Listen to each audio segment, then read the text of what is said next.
Former workers at Dunedin's Cadbury factory are struggling to find decent jobs, or any work at all for some of them, months after being made redundant. The factory closed at the end of March with the loss of 350 jobs after US food giant Mondelez moved production offshore. As of June, only half of the workers had found new jobs, according to their union, and that, it says, is a typical outcome for many people who get made redundant, with little support available to recognise their skills or help them into equivalent new jobs. It's tough.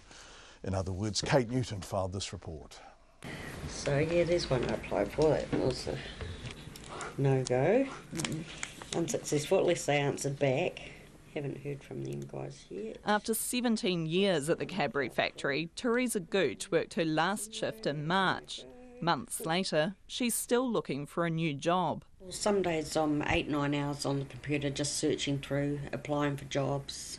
Yeah, it's hard to sort of go away and do anything because I feel like I'm wasting time and not looking for a job. Teresa started off looking for full-time work, but has lowered her sights as the weeks of unemployment drag on. Most of the positions advertised are part-time and casual, and because I'm on my own, a single parent, and I have a mortgage, I didn't really apply for the casual part-time positions.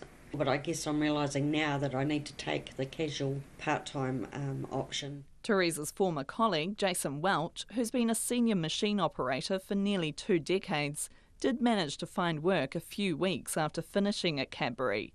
But his new job, sorting parcels, has seen his pay packet slashed in half. The money's just above minimum wage, just above minimum wage. It's one of those things you don't want to be wasting your redundancy. So it was take what you could get.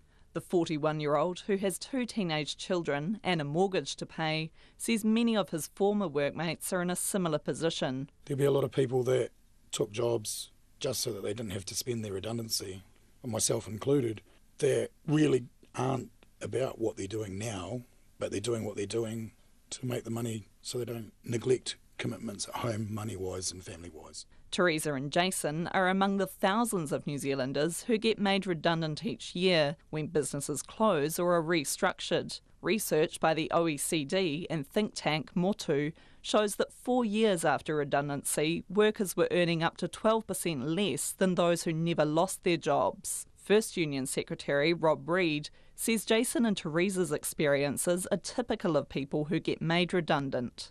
But it is not typical of what is happening in many other OECD countries where funds are there for workers to have that training under proper career guidance, and they are not sitting down then after redundancy getting lower and lower expectations of the type of work that they can do. That's an absolute waste of that person's life and an absolute waste for the economy as well. The OECD ranks New Zealand in the bottom third for spending on what are known as active labour market policies to get people into meaningful, well-paid work. It says Work and Income tends to focus its efforts on low-skilled people who've been on benefits for a long time, often leaving better-skilled workers to fend for themselves when it comes to finding a job. In May, the government announced it would seek help from unions and business leaders on policies to help workers whose industries are threatened by climate change into other jobs.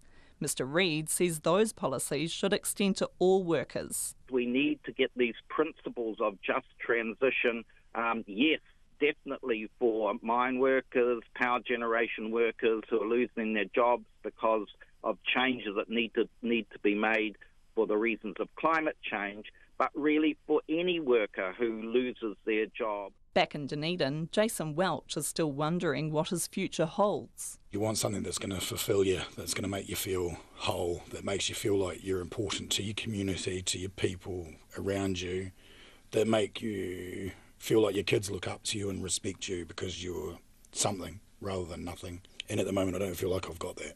Until he finds that, 20 years of skills will go neglected, swapped for a job sorting mail.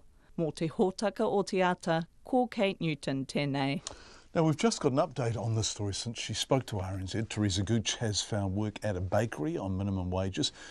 Teresa still hopes she can eventually start a new career in support work. You can read more about the effects of redundancy on people's lives on RNZ's In-Depth section, which launches today. It's long-form journalism on our website, rnz.co.nz.